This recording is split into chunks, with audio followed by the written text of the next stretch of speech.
all very excited because Michael Weatherly is slowly stripping during the course of the show. What's next? Oh! Yeah. Oh, yeah, work that lace, bitch, work it, yeah! Ow! I'll continue at this pace. Now, I'm very excited because not only do we have three very cool people, but also people with a great nerd fan base, which excites me greatly. Now, obviously, Seth, you have a very strong following for most of your work, but mainly now with Robot Chicken. Yeah, which is crazy. But it's the ultimate dream. You're playing with toys for a living. I'm stunned that this show is successful because it was like a side project that my friends and I made almost in response to the fact that there wasn't stuff out there that we thought was super funny. And we saw a bunch of cool people making funny stuff of their own, and we're like, oh, we should make our own funny stuff. But we never thought it would be a real show. Now, for those who haven't seen the wonderful work of Robot Chicken, we've got a clip here. This is a wonderful piece with Justin Bieber. Have a look. I'm crushing on a crush. Bicycles, lemonade, Game Boy. Crushing so hard, girl. And I like Skittles, Skittles, Skittles, Skittles, Skittles. And cuts. This is the edgiest thing I've ever worked on. Edgy? Yeah, young lesbian, proud of who she is, singing about it. Awesome. That's a little boy.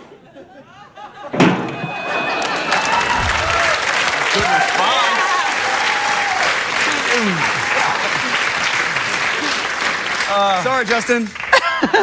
We obviously have a bunch of nerd fans in here. Now, can I use that term for those of you who have that fan base? Is it nerd? Is it geek? Which is it? Olivia, what have you found over time? Oh, I think it's obnoxious when people like go, "Don't call me a nerd. I'm a geek." You're like, okay, stop being so nerdy then. I think it's all endearing. It's like as long as somebody's saying it from a nice place. Well, you have a theory, I like Seth, geek. it seems? I fly both of those flags really proudly and always have, and took the bumps, for it when I was a kid, and now we seem to have inherited the planet, so I'm pleased with that. Now, Michael, you were a bit of a nerd at school. Like, I would have thought you were a bit of a sporty guy, but you weren't. Yeah, no, I was blessed with, it was the gift of nearsightedness, which, but at 5 years old, I went to kindergarten, and I had these Woody Allen glasses on. And that's the first time I ever got just the shit kicked out of me. Oh, really? And it really continued all the way up. They really beat you up because you wore glasses? On the show that I do, Until shit came out of him, like literally. No, literally. I just pooped right there. But Mark Harmon continues to slap my head on NCIS weekly. Yeah, is that a... I mean, I don't know if it's connected to the kindergarten thing, but the flashbacks happen with a... It's a regular occurrence on NCIS that you get slapped on the back of the head. Yeah. How did that even start? And the Was it your crazier idea? thing is that people keep coming up to me and saying, why is your character so abusive? Yours? And I'm like, I get hit every week. Because I get excited by the idea of Comic-Con, which you guys would have done. I know, Olivia, you've portrayed probably every fanboy's dream by going dressed as Princess Leia in the Jabba the Hutt slave girl outfit. Yeah, that was actually at the 30th anniversary of Star Wars Celebration. But I actually hated wearing that more than anything in my life. It's got to be frightfully uncomfortable. It's like the worst thing. Like people take pictures of me from every angle, and I'm not a girl that runs or likes to spend my time in the gym, so I don't have this like ripped up body. I like kind of like being like womanly, and the makeup artist was working, and I was kind of stressed out about like something, and when we get done dressing me, they're putting lotion on me, and I look in the mirror, and she is drawn in with like how girls do with makeup, like abs, like onto my. I was like, and I'm like, what is this? Like she drew abs, and she's like, well, just so you're like just more thin, like Leia was. And I'm like, was she ripped like this? like creatine. In Return of the Jedi, she sort of was ripped. Yeah, when you have a giant slug as your ruler, you work on your crunches. That's what you do. She did, in all fairness, she did choke Jabba the Hutt to death with a chain, so she's got to have some upper body strength. That's true. It does, yeah. Now, you have met George Lucas. Yeah. Did you have a fanboy geek moment when that happened? I was borderline retarded when I first met him. Just because you don't know what to expect, and especially when you meet someone whose work has had such a profound influence on yourself and your life and your own work, you have so many questions, and you just wind up acting like an idiot. But I got to meet him enough times that I wouldn't say it became common, but I had the time to think, how do I want him to see me?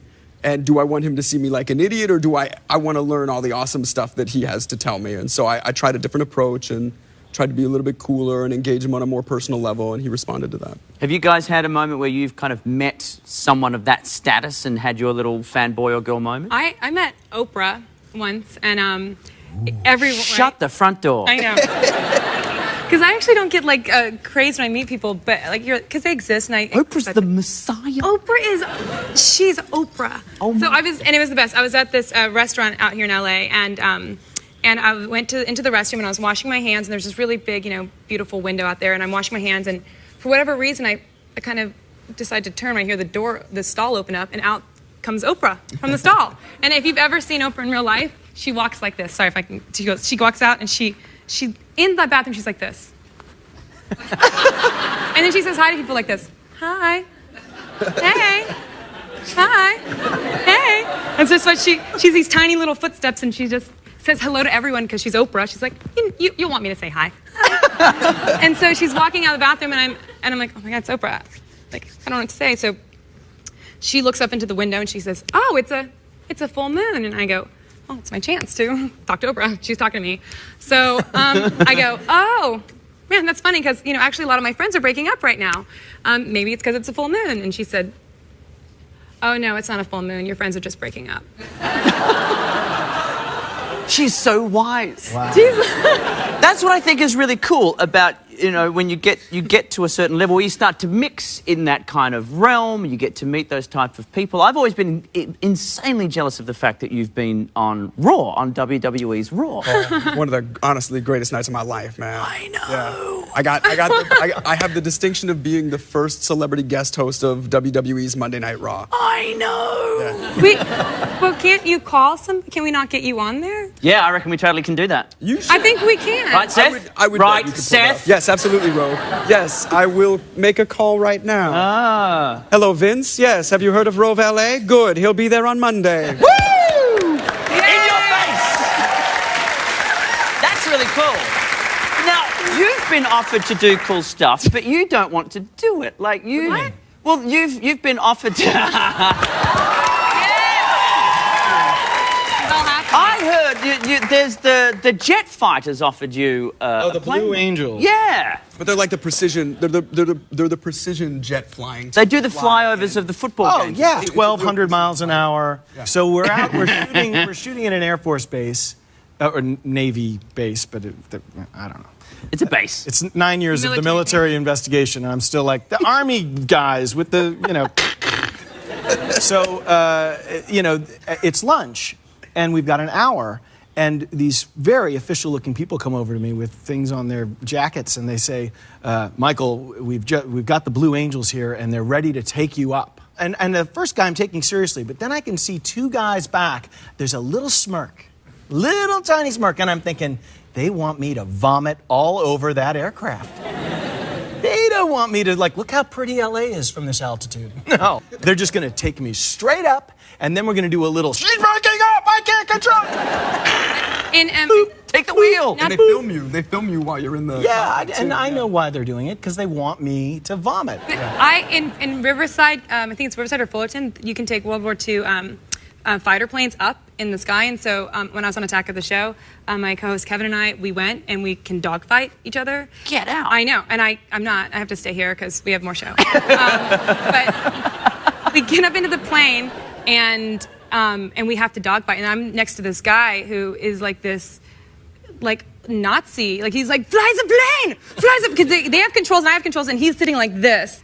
And I go, I'm going to throw up. He's like, no, you will not throw up! Flies a plane! I'm like, I'm going to throw up. And then this is a video of just me like this.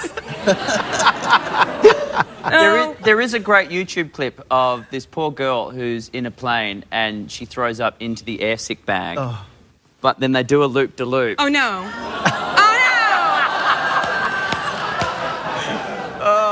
Look it up online. All right, coming up, a man who wants to win your vote and suck your blood.